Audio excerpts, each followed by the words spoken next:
መብረቃዊ የሆነ እርምጃ መወሰድ ነበረበት። እኛ ወደን አይደለም ጦርነቱን የገባነው። ጦርነቱ እንዲቀር ያላደረግነው ነገር የለም።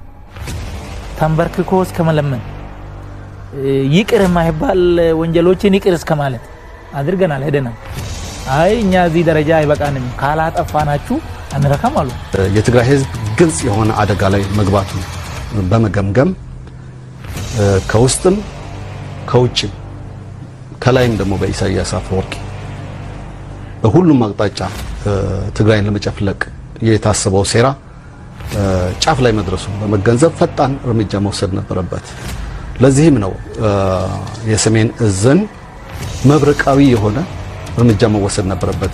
የሰሜን እዝን ዲሞቢላይዝ በማድረግ በሰላም የሚገቡት በሰላም እንዲገቡ በማድረግ ያለውን የጦር መሳሪያ በሀገሪቱ 70-80% ሊሆን የሚችለውን ከባድ መሳሪያም ጨምሮ የተኩስ አቅም ጨምሮ የትግራይ ህዝብ አቅም እንዲሆን በማድረግ ስለተጠናቀቀ የመጀመሪያው እንቅስቃሴ